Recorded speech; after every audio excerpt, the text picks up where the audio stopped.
Lesson 1 The Wonder Story. August Pullman, a.k.a. Augie, was a 10-year-old boy from Manhattan. He was born with a deformed face. Even after 27 surgeries, people still looked away in horror upon seeing his face. Therefore, he was limited to homeschooling. This year, Augie's parents decided to send him to a private school. The first months of school were awful for Augie. Some avoided him on purpose. Rude kids like Julian stared, whispered, and teased him. Augie wondered if he'd ever fit in. But fortunately, it wasn't all bad. He had already made one friend, Jack, and Halloween was on the way. This was Augie's favorite time of year because he could wear a mask to cover his face. This year, he chose a bleeding scream costume.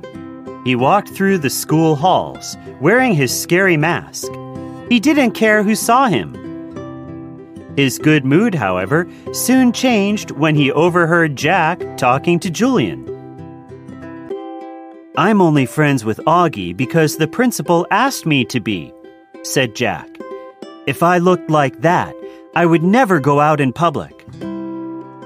As soon as Augie heard these words, he ran home in tears.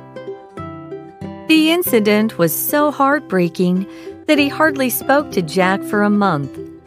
When Jack realized Augie had overheard him, he felt terrible. It was true that the principal had asked him to make friends with Augie. He only pretended to be his friend at first.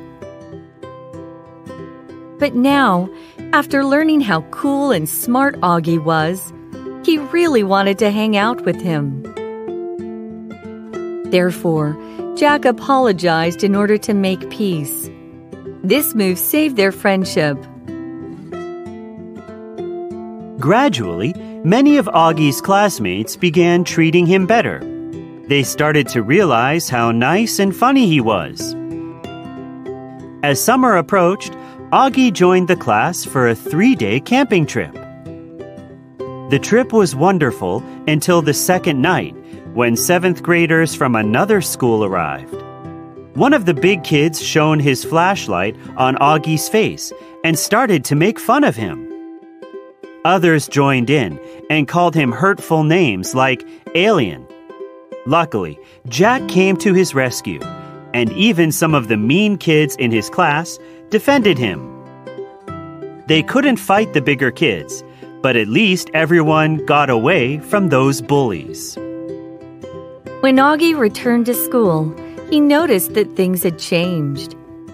Many kids in school started calling him Little Dude and knuckle-punching him in the hallways. It was wonderful that they were treating him like any other student. At the year-end ceremony, Augie observed that no one minded being close to him, and for the first time in his life, he didn't mind taking pictures.